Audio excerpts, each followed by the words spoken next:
party and the government in charge, there's some bit of tension, as Honorable Otto said. There's also lack of political orientation. When you're talking about these issues here with Honorable Otto, he's politically oriented and mentored.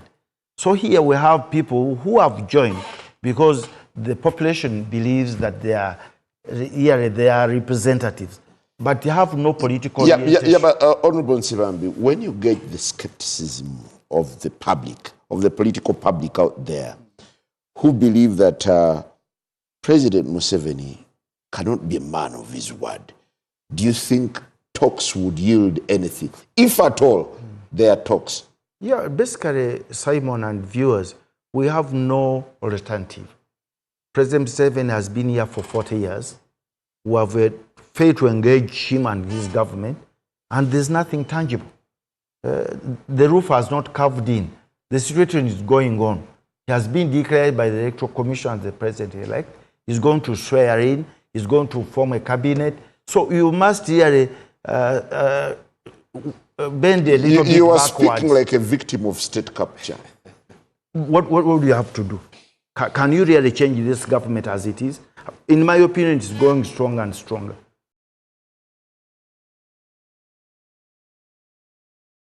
So what you have to do now, you have to bend a little bit backwards and talk and engage them. In the process. Is this the right modus of the talks that the country would be having? Definitely, yes. If he's really willing, he's saying he got 71%. In other words, there's no need for him to talk to us because the electorate voted him. Inima Okota was not rigged. At least I was following Otto. For him, he was really a victim of this system because he became too much principled without looking at the people in charge. So we have a duty and a responsibility to think as politicians and concerned citizens, basically. Honorable Otto, if indeed there are ongoing talks like you've asserted, you seem to be speaking with a lot of authority that indeed, behind the scenes, a lot of negotiations are ongoing. Do you believe they will yield anything? And how about these talks were formalized and were better structured? You see, President Museveni is a gorilla who has turned into a general. And if you read his book, Sowing the Mustard Seed, he believes in loyalty. So the talks may not yield much results because one, they believe you have to turn yellow before they can trust you. So because this is the first time I'm sitting with you, by the way. In other meetings, we were all in blue, shouting, hey, one Uganda, one people. But now today now you're in yellow. So I think they believe that you should first join them. They believe in loyalty. This is a guerrilla movement that has turned into a national army. So the first password is loyalty. So the talks with Noop and Bobby Wine may not yield much results. Why? Because they may want to see people shifting into the NRM. I think President Museveni's government should be brought to order. You can engage people without asking them to change into yellow. Because we are all Ugandans. Blue, yellow, or green. But the challenge is, which I sympathize with running the state, you are not going to forgive someone in Luzira prison, in Kitalia prison, then tomorrow is on TV abusing you. That is not the African way of doing things. So they will hold you there as long as they can until they realize that you are now loyal and submissive. This is where mentorship is lacking in the National Unity Platform. They should have said, okay, now, if a Nelson Mandela... So it's not guided by conscience, it's guided by condition. Convenience. There is no hero. If a sauna becomes hot, you have to get out. You are not going to stay inside the sauna a little longer because you are courageous. Even Winnie Byanyima is talking to President Museveni to have the husband released from prison. You can die there. It's not easy. I've been to Luzira with Arias Lukwago. So my simple advice is to the National Unity Platform and my good friend Bobby Wine, humility costs nothing. And the path of humility is not congested. So engage government. Yeah, but what kind of politics is this? I thought by now, 2 decades down the road since the return of multipartyism, there would be a level of growth, but I'm seeing stuntedness where everyone now has to submit to authority. This is not the real multipartyism. This is a fake multipartyism. And what should bother Ugandans is not that President Museveni is nice to Yusuf, President Museveni is talking to Bobby Wine. No, that one does not bother Ugandan. Multipartyism can be restored. What should bother any sane Ugandan is the entering of the military in the civilian space. That one, to reverse it, may take a lifetime. So for politics, multipartyism can be restored. Political space can be open. Political rallies, parties can have rallies everywhere without police interfering. But for the military entering civilian space, now even in traffic, so that should worry us. So we're now looking at 2 subjects, two protagonists. One who is subdued, talking to the mightier one. So it's a case of might wins. No. Simon, I don't want to believe that we as opposition were subdued. You were subdued? No. To the extent of surrendering to yellow? We were not subdued, but we also lacked focus and direction. Then too, we also engaged in politics of confrontation. So we believe you have to have a gari, you know what? You have to have a gari. I went into politics with about 40 young men, others carrying machetes, sticks, stones, iron bars as a gari for me to address my people. You? Yes. And that is a dangerous trend. But this is a trend. You did that? Yes. It's a trend established by the opposition. Because they have a belief, I don't know whether it is weird or a dream, that government is subduing them. So they must really force their way through. And at that level, now what do you do with the youth? They are calling me, so they are unemployed. You see, you reach that level. In fact, an accomplished lawyer. The first time I went to the president on 2 occasions seeking audience was about a gari. And I had to engage a religious leader for the president to say, okay, talk. Then all these small places you see, pool tables in the villages, those are boys who are engaged to get involved in confrontation politics. Not me. No, you said you went in. I'm surprised. You went in with guns. I'm surprised that council here did not have... No, Honorable Sivambi, I need to capture this right. Yes. You had a gang. Yes. Unfortunately. And I felt so bad. But for me to go and address my people, to unveil my manifesto, it had to be protected by people who did not go to school, and they are almost your bosses. Every evening you have to pay them. So that kind of confrontation politics creates a situation where the state has also to respond. So opposition politics has hit a snap. Yeah, the other side of the aisle, we are really confused. We lack focus and direction. How did you get here? Getting where? Getting to the extent that it is fashionable for someone to have a gang. Political thinkers like him were subjugated or thrown out. So now you find the people in charge everywhere. You just talk about opposition parties. The people who are in charge, you either have to address, you have to fight police, you have to do this for you to be seen a gumite. You know gumite? Gumite means just be strong, oppose. Vimba, nyiga, nsibambi nyiga.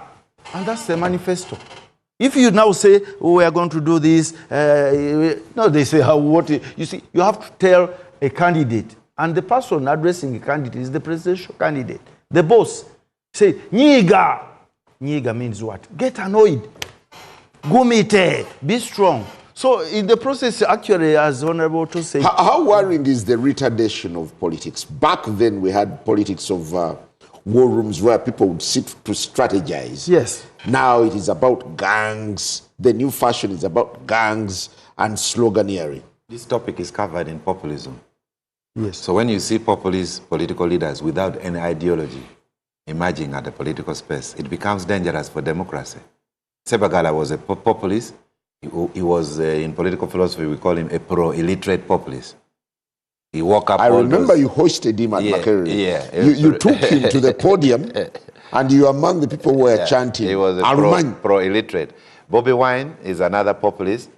He's tapped the malcontents, sedentaries, the artists, the social neglects, and they have woken them up in the political space. Museveni also was a populist at the time he was joining Luero Bushwood. So the moment we allow populists to come in, what do populists offer? There is no ideology. You should have a designated dress code. You should have a designated hair code, a hairstyle. You know, it happened in Senegal. There was a jeans revolution. All the political leaders would come on the stage wearing jeans. So we now have inexperienced politicians who have gotten into a situation that they cannot handle. Now, for example, who is the advisor of Bobby Wine? Who can talk to him? Yeah, but I thought you'd be making a case for the restoration of decency in opposition politics. Instead, you're sitting on the fence and throwing barbs at You see, the only term limit which cannot be changed by man, there is one term limit which cannot be changed by man. The revolution is coming soon. 6, 7, 10, 15 years. It will come. So for me, my philosophy is Bobby Wine is a young man. He should even, of course, he's in self-exile. It may take a little longer there. I would also advise him to take long there, because to come and stay in prison is not advisable. But to move country to country, from Washington to New York, asking for government to put sanctions. This is the same donors who are giving money for ARVs. These are the same donors who are giving money for measles vaccination. These are the same donors who are giving money for polio vaccination, that they put sanctions on Uganda government. Then I'd rather go home and dig cassava. Because those who even voted for Bobby Wine in Mitiana are the ones who are going to die when ARV is withdrawn. So this is where we needed the senior members, the Maria Matembes, the Augustine Ruzindanas, to come and say, let us move like this. Why don't you call for individual sanctions on individuals who are violating human rights, as opposed to sanctions on the whole of Uganda government? So to that level, I disagree, because that is lack of patriotism. Lack of patriotism is doing anything that hurts the country. If you were to do a forecast, do you imagine there could be quite a number of Sibambis in the waiting lounge getting ready to don yellow? Yeah, definitely. Honorable Todd knows better here. Don't mention my name in this thing. What I'm saying, you are not involved, but at least as a politician, you know the background. I've gotten so many contacts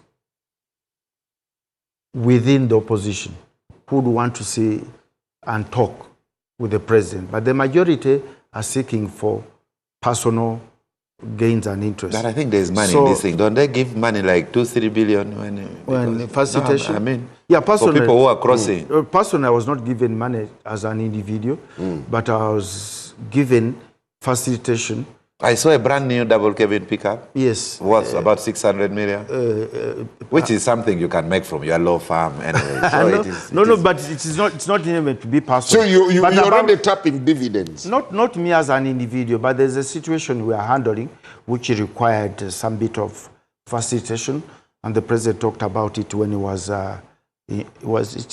with the East African community, when he was really ushered in as a chairman. The group that had been imported from Kenya and Gabon to give technical advice on how to riot. So all that maybe has been catered for. But I think what I wanted to say... Under your hospices? Not me. Under a group... Is there a technical advice on how to ban a petrol station? Yes, you see, they were imported from Kenya. The Gen disease and Gabon. Who imported? I doubt. That's a different matter here. I don't want to say it's a state and security issue, and I'm not part of security and the state yet.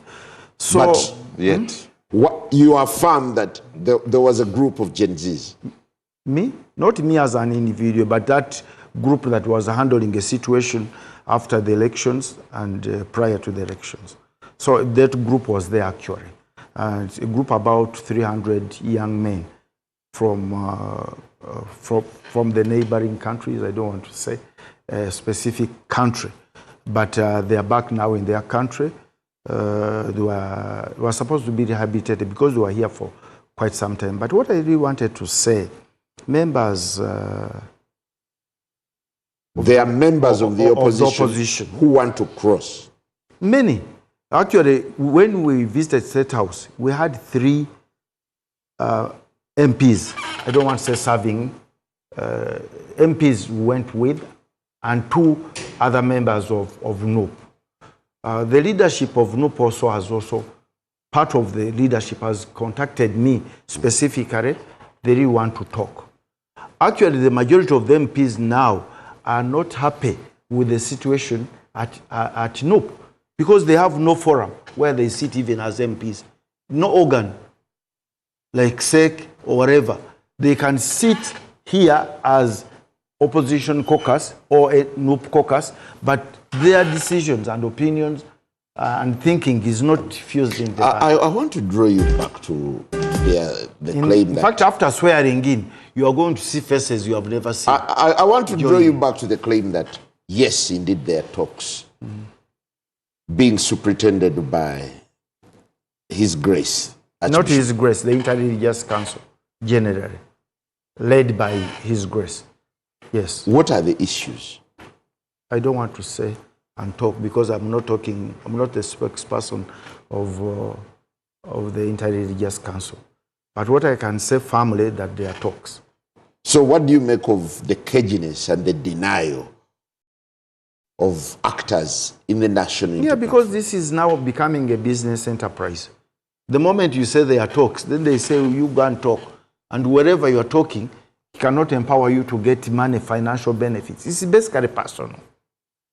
The people who are fighting dialogue or who are denying talks are denying because the moment you say there are ongoing talks, then you will not get money.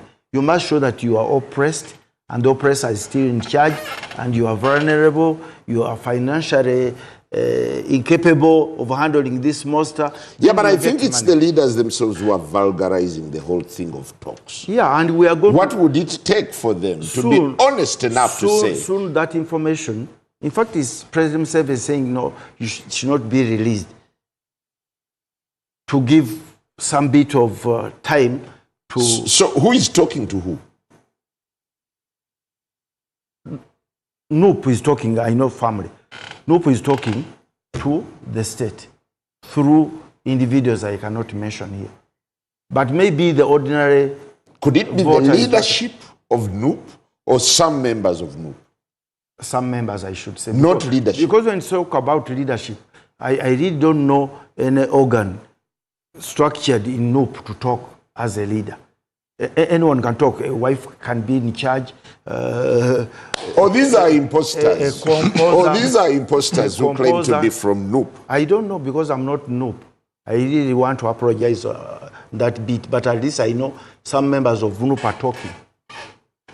Whether it's personal benefit or overzealous, but at least I know people who are talking. Honorable To, what do you read on the radar in the coming days and weeks as the country heads to the swearing in of President Museveni? I think President Museveni's philosophy, that one I am 101% sure. He believes that the talks should be with the ordinary people who are suffering. He believes that they can get money and empower youth in washing bays, welding plants.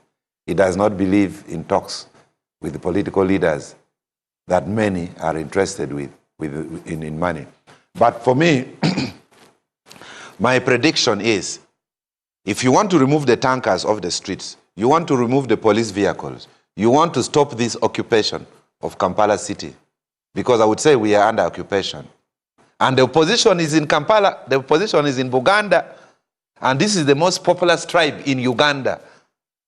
So anytime this city can explode, my appeal to government, the level of exclusion is too much. These people have taken everything. The jobs, the opportunities, the level of exclusion is too much. Okay. So if you are going to engage in talks that can pick the last man down. What is really weird is that whoever has engaged in talks with President Museveni has ended up defecting from wherever they are to turn to yellow. This is a spectacle of surrender. Yeah, it's true. That's what they do. Even my good friend Mao, our cows have not been paid. So people who go for engagement tend to get personal benefits. So I am happy for him that he was talking about Mwanga Kivumbi. release. You fight for a colleague. But what I'm trying to say, the ordinary people are not happy. People are suffering. People are hungry. People are starving.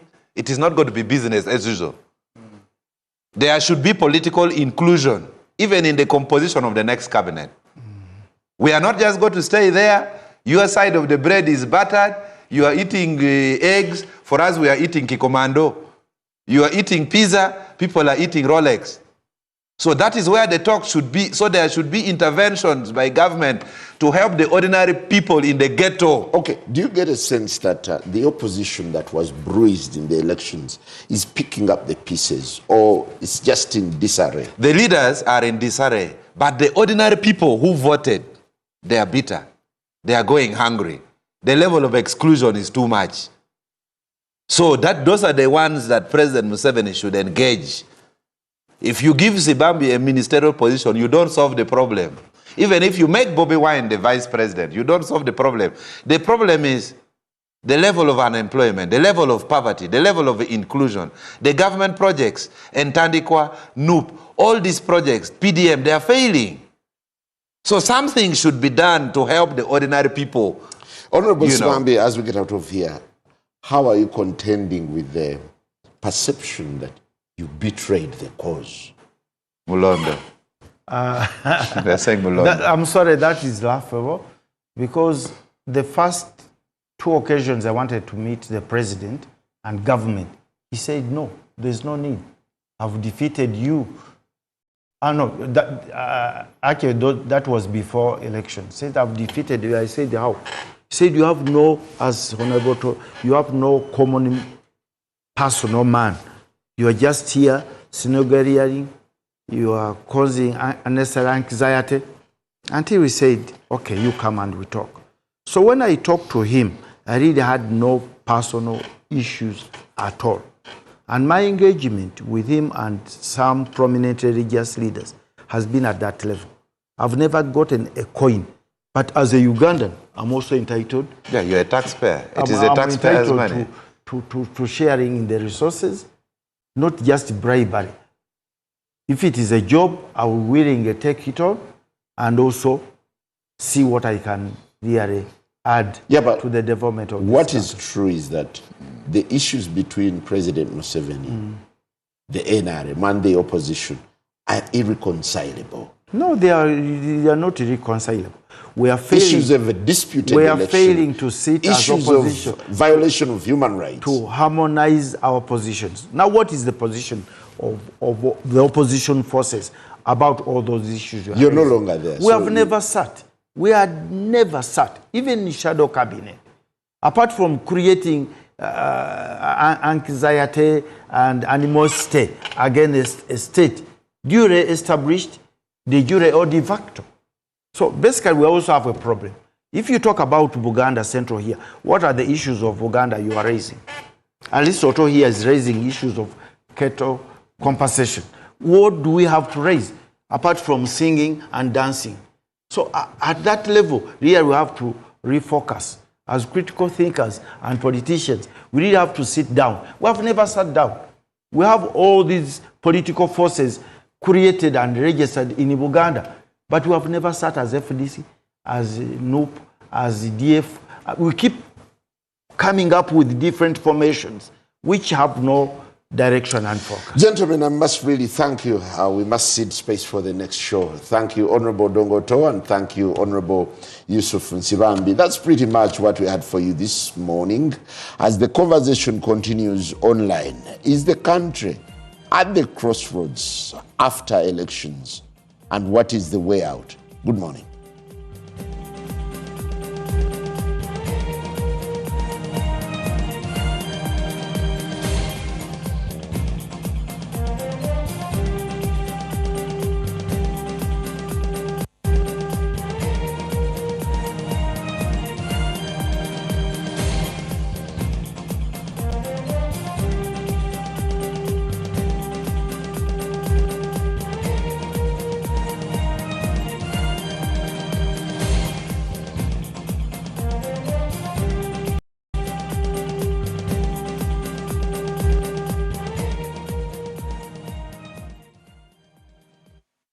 On a normal day, Kampala air looks just fine.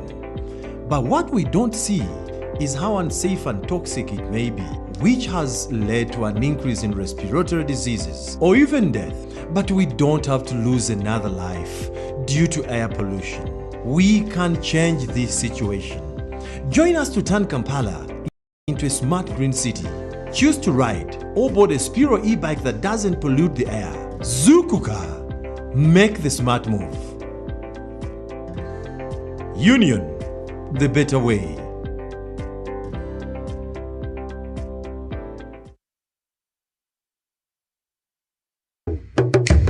Eno y'ensibuko y'obulungi bw'ennyaffe Uganda. Ensozi ezigulumidde n'ebibira ebiziyivu kyokka nga bikwesezaabu. Wali olabye bumazike wakati mu kiragala, obuwangwa n'ennono ebyewuunyisa. Ebibuga, ebinyonyi, obutonde obweyagaza, kw'ossa amazina n'embeera z'abantu, byonna mu pulogulaamu Lambula.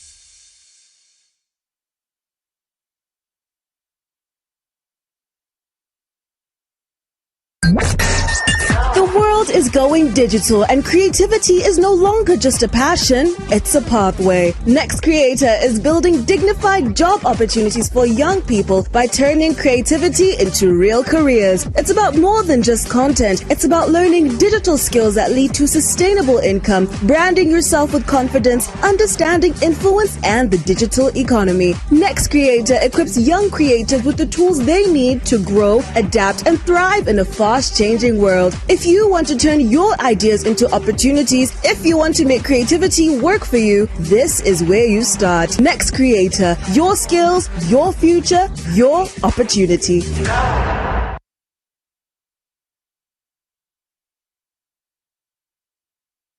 Too many ads? Expensive subscription? You deserve better. And artists, thousands of plays, but nothing to show for it. This ends now. Introducing Ugatunes, the new home of your favorite music on Afro Mobile. Listeners, stream your favorite songs ad-free at no cost. Artists, earn from every stream. Withdraw your royalties anytime from as low as 20,000 Uganda shillings. This is music that pays off. This is music that belongs to you. Ugatunes, your sound, your stage, your reward.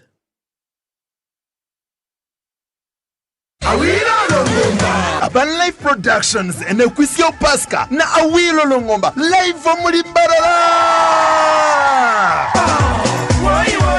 a university in Easter Sunday Otaferwa Reiji Winunwaji VJ Oje Sharks VVD Deepau Truth 256 Sister Charity Navandi Aribada nishirinje metware biri Diraha Gate nishirinje metware shatu VIP metware tano MSA Gold million emwe Eya Platinum million ishatu Okubukinga tera notu mshanshu mnani tano Ikumna mkaga chanani tano Chinana nina Bahajirwe NBS Sanyuka TV Afro Mobile Mighty Ride.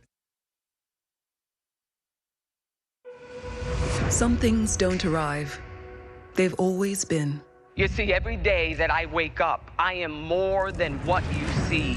Not for a day, for all of time. We don't merely gaze outward, we birth new worlds. Until quietly, something shifts. We are the ones we've been waiting for. Seeing. Find your tribe. Recognizing. Speak each other's name in praise. Becoming. Every time I made a leap of faith, I jumped afraid. Moving from someday to now. Women are not honored in time, they are woven through it. Shaping every story, every voice, every breath. The privilege of a lifetime is being who you are. We are, because she is, and because tomorrow they will be.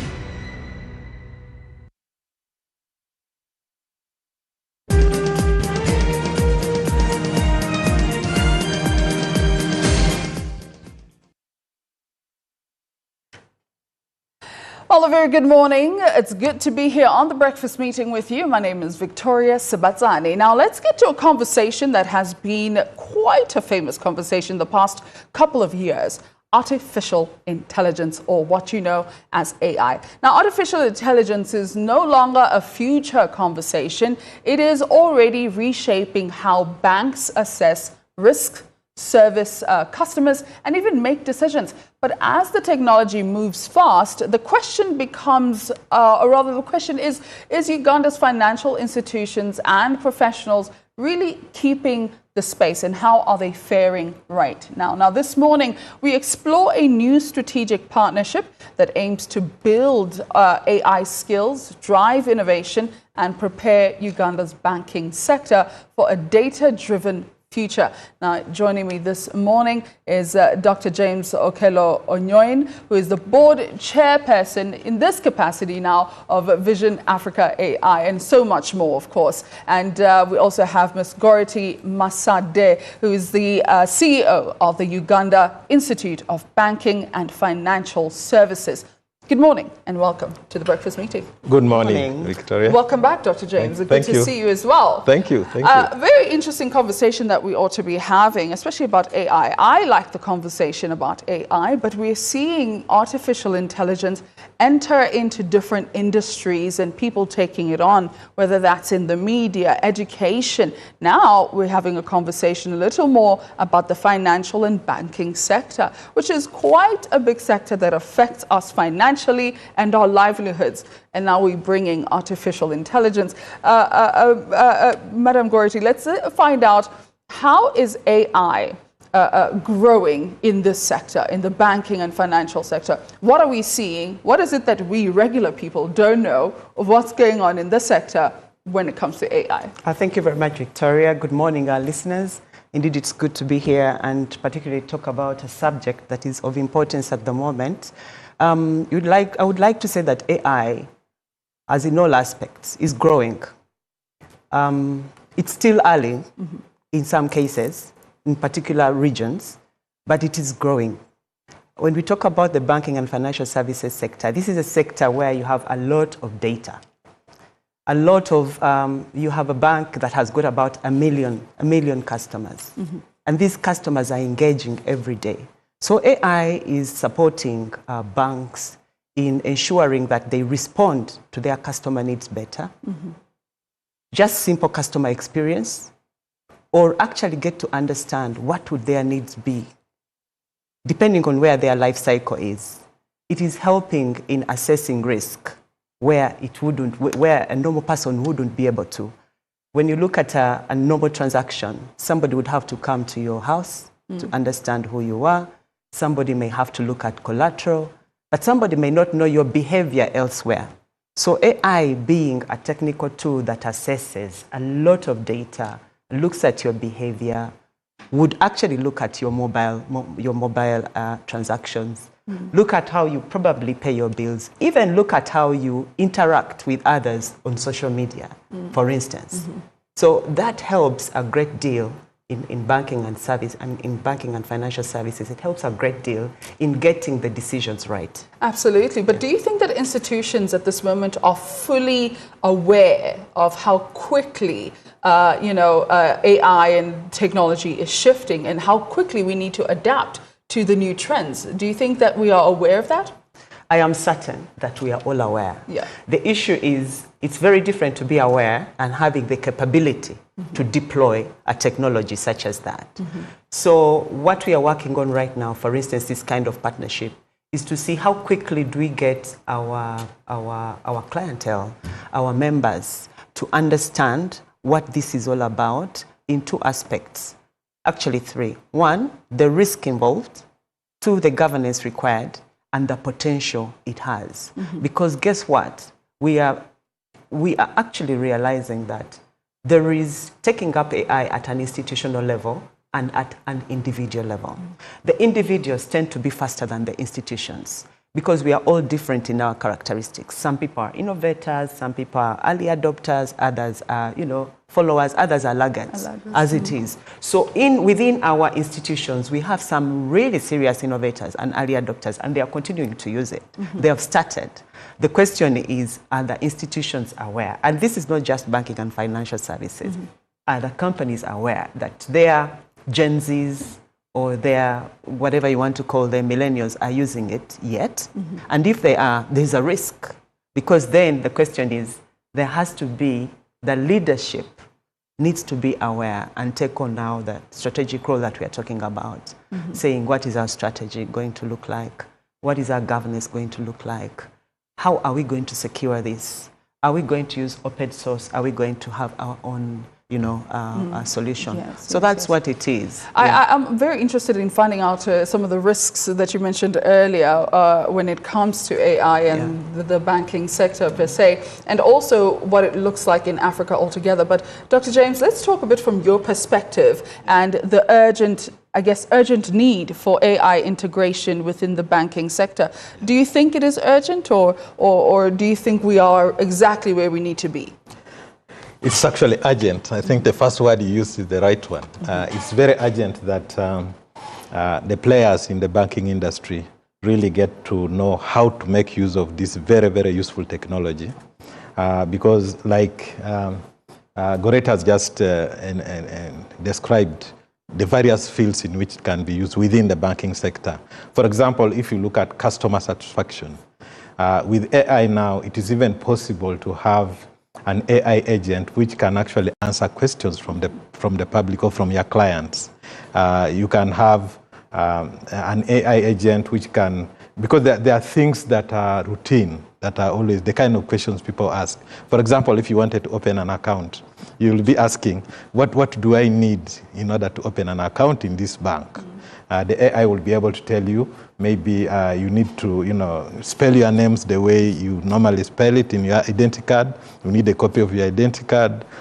We need maybe the money for opening it, maybe it's 50,000 shillings. All that information, the AI agent can be able to provide to the potential customer. So you can see the enormous capability that the bank can have, because when it comes to individuals might be able to work from 8 to 5. Yes. But with an AI agent, even at 12 a.m. Even at midnight, you can actually ask it and it will give you the information. So it's really urgent, because it has a very big impact on how the financial institutions can deliver services. It will be fast, it will be efficient, it will be more or less, could I say, real time.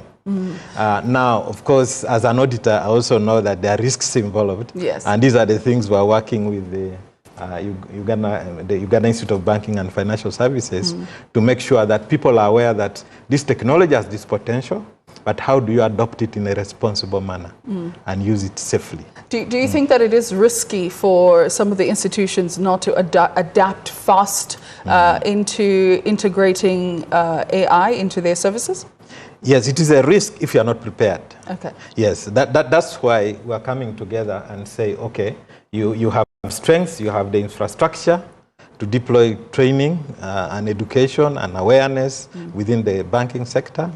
But Vision Africa AI has the capacity to do the technical training within the AI, but also provide you the right knowledge and skills around governance, around how do you come up with a strategy, how do you put policies and procedures in place which safeguard the environment in which you are deploying your AI. Let's break it down a little further and explain a bit this particular collaboration between Vision AI as well as the Uganda Institute of Banking and Financial Services. What prompted this particular strategic partnership and why is it so important? What gap, even specifically, does this collaboration fill? Okay. Yeah, first of all, Uganda Institute of Banking and Financial Services has been providing training especially and capacity building for financial institutions, banks and so forth. And also maybe I think a bit of insurance as well. But now in the era of AI, Vision Africa has the capacity to deliver the AI kind of capacity building. It has the capacity to create awareness amongst the members of the Uganda Institute of Banking and Financial Services. Of course, starts with awareness. So we have the capacity to do that. And what makes us have the capacity? We also partnered with an international certification company called Global Skill Development Council, which is internationally acknowledged as one of the leading organizations in professional certification in artificial intelligence, cybersecurity, data and digital kind of training. So we partnered with them as Vision Africa AI, and then working with them, we're able to bring that capability, which is tested and trusted worldwide, and applying it to our local conditions and making it more relevant to the Ugandan condition. And of course, we then work with Uganda Institute of Banking and Financial Services to make sure whatever we're giving is right in the Ugandan context. Yes, so that's and it's quite relevant to it's relevant the sector to the local, itself. Yes, to the sector itself. From an institute's point of view, Madam Gorty, what does the partnership really unlock that wasn't possible before? What is this partnership really? What's the impact that you're going to be seeing from the institute's point of view? All right. First of all, the institute, our mandate really is to accelerate professionalism and inclusion in financial services. The institute is capable of deploying, of developing curricula, of training on any subject, AI inclusive. However, when we talk about accelerating, partnerships such as these enable readiness, quick readiness. So where we would have been able to deliver AI training in 3 months' time, knowing fully well that it is being utilized already, maybe informally, and we need to quickly protect our members, support our members. Partnerships such as these with ready solutions are very helpful. We actually have 2 partners, and this partnership is critical because, this particular partnership is critical because the courses are online. So there is easy access for that, and they are bite-sized. So it's possible to get onto one and move on to another pretty quickly. Absolutely. So that is why, and that's the reason for partnerships. How quickly can I deploy something? Yes. Let's talk about the skills themselves. What exactly will the banking professionals be learning under this partnership? What are those specific skills that are so necessary for the sector? First of all, it's very good to understand within the sector, to understand what AI tool would I be using for what specific problem. But also you need to understand how to interact with a particular tool. Prompt engineering being one of those. But also if I am going, so how do I, if I'm going to develop a model, build a model, how am I going to be able to build this model? It's also good to understand that AI, it will feed you with what you feed it, more or less. Yes. So you need to be able to, and it's collecting information from different spaces. So you need to be able to also question it. So they need to understand that this is not God, but it is a tool that's helping me to work faster, to work smarter. It is helping me to look at different data that that is not visible to me. It will go global. It will go to USA. It will go to Australia. It will go everywhere. Well, it will go on the web. So those skills, just knowing that first and foremost, I am in full control. I am fully accountable. It's not the tool. How do I question the tool? How do I... Another very important aspect, as a leader, as a supervisor, how do I check to see that the information being given to me by my subordinate is not just all AI? How do I make sure that I customize it to what we want to do? How do I make sure that the model that has been built is not a generic model, but it's a model that works for our organization? So customization, prompt engineering, knowing what tool to use and what not to use when, all those are very critical. Are those particular skills or knowledge per se also tailored to, I guess, different levels? Is there a mid, is there entry? Are the executives also learning something different? Is there differences in that? Absolutely, absolutely. And then, of course, there is that. There is the level of proficiency, you as a leader, you as a person who is just an entry level. Then there is just simple awareness. And then there is the other that are specified to maybe credit, risk, marketing, sales, HR, because AI can be used in all these functions. So it's not enough to say, okay, I know what AI is all about. No. For you to get full benefit, you then need to go and say, okay, as a marketer, what should I be learning? What should I be understanding about AI? And which platforms should I actually be using? Because I can't be using all of them. Yeah, you can't be using all of them. Absolutely. Now, Dr. James, I think there's often a conversation, as soon as we start talking AI, there's a slight bit of fear in people's hearts about losing their jobs and replacing their jobs with AI tools. How do you think professionals in the banking sector should respond to this or react to this? Is there a shift, and should they actually be afraid, or should they be more embracing of the new technology? Yes, thank you very much, Victoria, for that question. That's a real concern. But I think what we're telling our people in the banking sector is that, banking and financial sector, is that this technology has come. And the most important thing is actually to learn how to use it. Because once you learn how to use it, you increase your level of awareness and you get familiar on how to use these tools, then it does not become a threat to you, because then you can use it to become more efficient. By the way, I sometimes feel sorry that human beings have been stuck in doing repetitive tasks, routine tasks. Those tasks should actually be better done by a machine. And then the human brain power is freed for more insightful kind of work. Things which will improve, let's say, judgment in the workplace, decision making, improve accountability, bring trust and so forth, building relationships. That's where the human capability should really be deployed in. So AI does not really replace someone, but I think what replaces you is the person who knows how to use AI. Last time I was here, we were talking about Vision Africa AI and the programs that were rolling.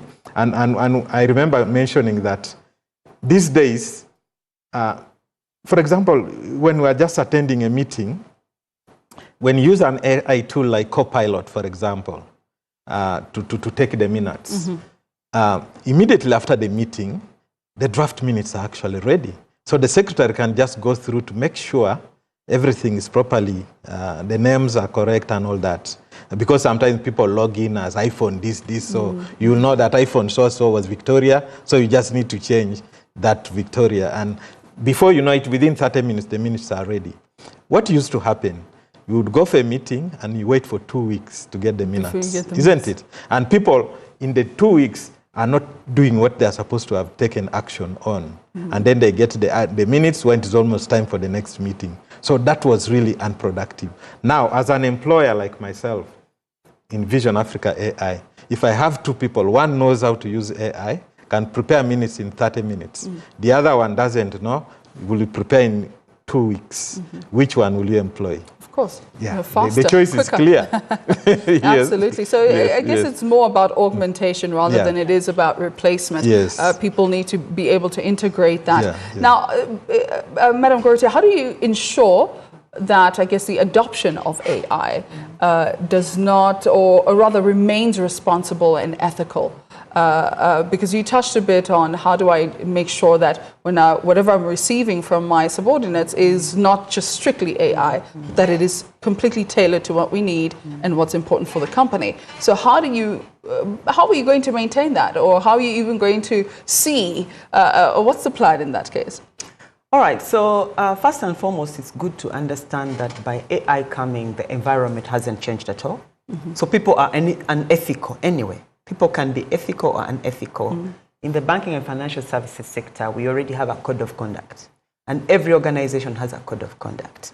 Then we have the Data Protection and Privacy Acts. Then we have quite a number of other legislations that actually guide and guard how customers are treated or how business is run.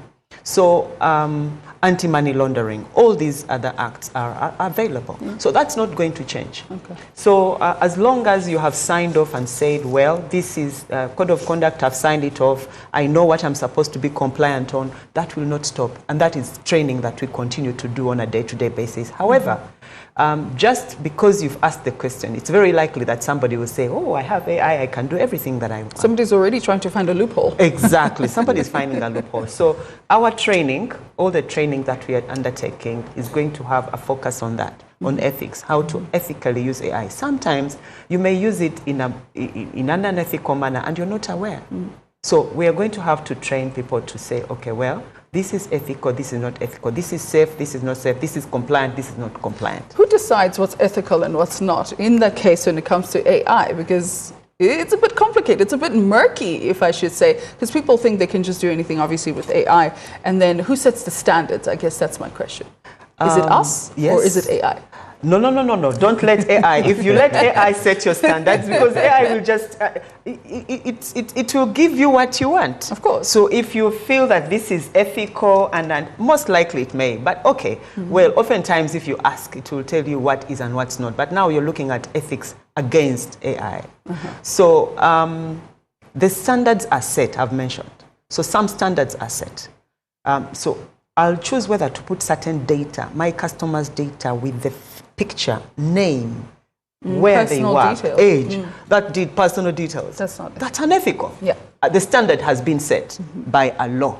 So there are those that are set by the law, and I think that's where we start off. So don't think because you're into AI, you are immune to the law.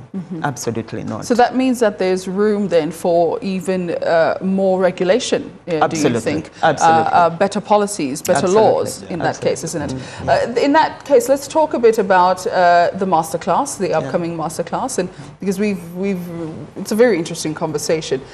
I want to know financial institutions, fintechs, professionals, who can participate in this masterclass? When is it happening? And how can we get involved? Okay, maybe I'll give a go at it. Yeah, the masterclass, like on Thursday, we'll be signing the MOU formally between Vision Africa AI and Uganda Institute of Banking and Financial Services. So we'll be having a topic on AI in finance, banking and finance. So we expect this, because we are really driving the campaign through the banking sector, banking and financial sector, but also there are other actors who are interested in what is happening in the banking sector. For example, HLB Jim Roberts, which I had, auditors, we audit banking institutions. So certainly, auditors will be interested, people in academia will be interested in what is happening in the banking industry, and nearly every organization deals with banks. You'd be interested to know how are banks going to respond to the use of artificial intelligence. How are they going to make sure our information that we give to them is kept securely and so forth. So all those are going to be the kind of target that we'll be looking at in terms of the masterclass that we'll be having. And of course, we'll be running several masterclasses. That's one part of it. But also, as we go forward, we shall be organizing executive briefs, which is really going to target members within the financial institutions, helping them to look at what Goretti was talking about. How do you deploy AI in an ethical manner? What is the governance? What kind of strategy do you want to have? And I will add to the question you had given Goretti earlier, that even the government actually, government-wide, is coming up with the AI strategy. And I think very recently, a Kenyan professor was appointed to help us develop the strategy for deploying AI in Uganda. This is already ongoing from the Ministry of ICT and National Guidance and other players within the government. So we're going to have that AI strategy. And then, of course, once that strategy is in place, then the rest of the sectors will then have to align to that particular strategy. And of course, it will be aligned to the national, our national development plan for. Yes. Absolutely. Now, Madam Goretti, if we were to get this right, if we were to get, AI in the banking sector, the financial sector, what would the next 5 years look like if we were to get this right? Wow. Next 5 years, I anticipate that we would have every institution having a strategy. It's very, very important. You'll be surprised how slow it can be. But if every company has a strategy, they've got their code of conduct right, the standards are right, they have continuous professional development around the area. We've got specialized certifications that are undertaken. We are measuring the benefits of AI and also measuring the disadvantages, if there are, and then solutioning around that. I'm also anticipating innovations coming out of the deployment of AI. If we do have that, then, and we are able to measure impact in the next 5 years, we'll have done very well. And that's what I envisage with continuous training. Absolutely. Now, any final thoughts from you, Dr. James? Yes, I just want to urge our public, everyone out there in the public, and especially those in banking and financial institutions, let's embrace the new technology which has come. It is here to help us to become more efficient. So all we need to do is to learn how to use these tools. And then, of course, Vision Africa AI, in partnership with the Uganda Institute of Banking and Financial Services, will make sure that we take you through a process of ensuring that the governance around deployment of artificial intelligence is safe for all of us. Because AI has potential to take you on either direction, either to create risk for you, because if you don't do it properly, even other bad guys are using AI, for example, to hack into your systems. True. So how do you make sure you're ahead of them? That's one. And then the other one, of course, it can be used as a competitive advantage. If you really use it well and ethically, and you have gone through, like what Goreta has talked about, all your procedures are in place, the governance systems and all that, the right strategy, it can actually become a competitive advantage. And it could make the organization to become more resilient and competitive in the global economy. Because if we don't, then somehow we can be left behind by this globe. Thank you. Absolutely. Well, thank you so much for joining us this morning for an insightful conversation on artificial intelligence. It's clear that AI is not just about technology, it's really about skills, systems, and readiness, which I got. Preparation is quite important over here. And partnerships like this one could really define how competitive and inclusive Uganda's financial sector becomes in the years to come. Dr. James, as well as Madam Gority, thank you so much once more. You. And of course, at the breakfast meeting, we take a break.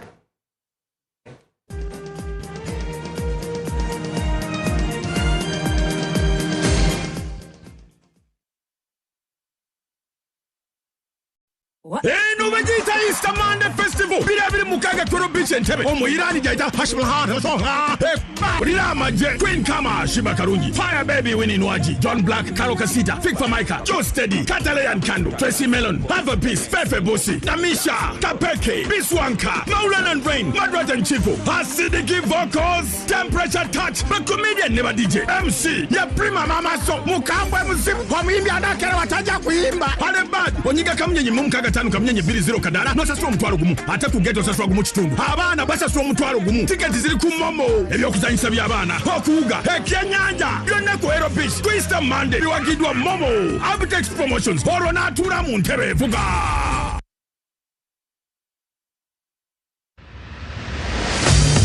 Ready to kickstart your body goals? Look no further. Vine Fitness Gym has got you covered.